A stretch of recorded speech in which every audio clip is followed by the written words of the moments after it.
So today's recipe is going to be for Grandma's Irish soda bread. It's not my grandma's Irish soda bread, but it might be yours because I found it online and it is absolutely a really good recipe. So I'm sharing it with you here today. I will link it down below. As I said, this is a great recipe. So for St. Patrick's Day, which I know was quite some time ago, I'm late on posting this. I'll explain in another video why. But anywho, yeah, so this recipe was a really good recipe and it's very simple to follow. I will tell you that there are a few key things you need to note with this recipe is it calls for buttermilk. Now, you do not have to use buttermilk. You can use heavy cream, but it is much better and much better tasting with the buttermilk. The acid from the buttermilk just makes the bread so much better that way. And the other key note to remember is ice cold butter. Now, if you have all your ingredients ready, you can definitely take your butter straight out of the refrigerator and dice it up small and then get into it right away with mixing it into your flour. It's just like making biscuits or a pie dough. You just really want ice cold butter and um, and cold buttermilk as well, or heavy cream, whatever it is that you're using. So here I am just chopping up the butter into small pieces. I actually prefer to sometimes chop my butter up and put it in the freezer for just a few moments because, like I said, you really want it ice cold. That can make or break your Irish soda bread or whatever it is that you're making that calls for ice cold butter. So you want to mix it in. You can either use a pastry cutter or you can use your hands like I'm doing here or even a fork. I chose to use my hands because I just felt it was easier and quicker for me because using a pastry dough sometimes can take a little bit longer and then your butter starts getting warmer. And like I said, you do not want warm butter. So you're going to mix all your dry ingredients together. And like I said, mix your butter into the flour until you get pea-sized pieces of butter. And you want to make sure that all of it is coated and mixed in very well. Then you're going to take your wet ingredients and have those already pre-mixed and ready to go. And then you're going to dump in your wet ingredients into your dry ingredients. And when you do this, you want to make sure that you work quickly but very carefully because you want your dough to come together, but you do not want to overmix it. That is another key thing to remember is if you overmix your dough, your bread will be tough and not very, it'll still taste good, but someone who knows what Irish bread should taste like and feel like will definitely know the difference. Or if you're a professional baker and you know what it should feel like and the texture and all that, you will definitely notice a difference.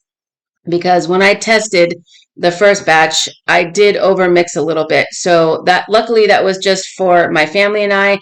I was testing out this recipe and to see if it worked. And yes, it did. So it was user error on my part. So again, remember, very light mixing. You just want to mix until your dough comes together and then you can put it out on your floured surface and then grab whatever dough is left in the bowl and you can just kind of scrape that out and add it to your floured dough on your floured surface. So once you do that, and you can see my hand here, it's a little sticky, which is kind of what you want.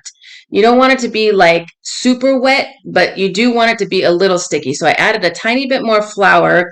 And as you can see here, I'm kind of pushing it together and getting it to form a ball. And then I'm going to put it onto my floured surface and grab whatever else is left in the bowl that I can. And I'm just going to add it to that. And then what you want to do is you don't want to knead like you would a yeasty bread. You want to kind of fold it over on itself a couple of different times and both ways. So front to back and then side to side. And you just want to do that until your dough forms kind of a nice ball and is somewhat smooth. I mean, it's going to be a little bit crumbly. Like I said, it's not going to be like a yeasty dough. So it's not going to be completely smooth like a baby's bottom. It's going to be somewhat a little bit crumbly, but still sticking together. And I added just a little bit more flour because it was still a little sticky there. So now the next thing you're going to do is this recipe makes 2 loaves. So just keep that in mind. You can always freeze a loaf, which is actually what we did because I didn't realize when I made it that it was going to make 2 loaves. But that's totally fine. You can totally freeze the bread and pull it out, when you're ready to use it. So you just divide the dough in half, which is what I did here with either a bench scraper, a knife, whatever you want, or whatever you have on hand. And I am weighing it out because these were for customers. I sold about somewhere between 18 to 20 loaves of this bread. So I wanted to make sure that my loaves were nice and even in size because some of these people ordered like 2 loaves. I probably had about um, 15 orders of raisin Irish soda bread and about 3 to 4 without raisins. So some people just don't like raisins, and that's okay. So traditionally, it is with raisins, but again, it's up to the customer of what they want. So I gave them the option of raisin or no raisins. So this one particular one, I did not add raisins to because I didn't film me making all 18 or whatever it was of these because that would have just been like way too long. So I just filmed me making the basic recipe. And again, you can add the raisins. You can even add currants, or you can really add whatever you want. But I was trying to make this as traditional as possible.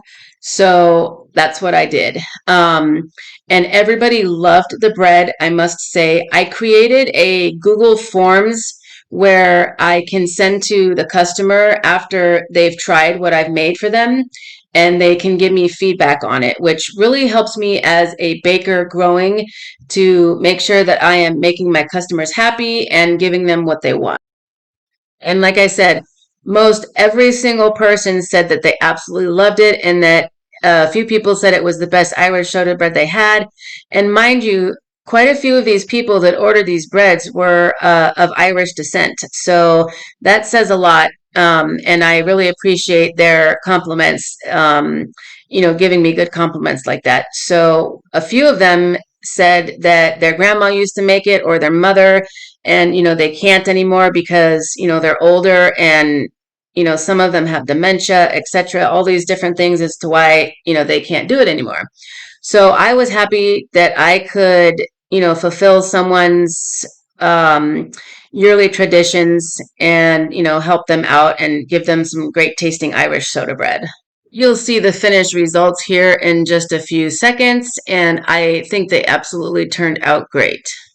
Let me know what you guys think down in the comments below. Have you made Irish soda bread before, or are you going to make this recipe? Let me know. Here is all of the loaves that I did and my packaging that I used. Let me know what you guys think down in the comments below. If you made it this far in the video, leave me a bread emoji.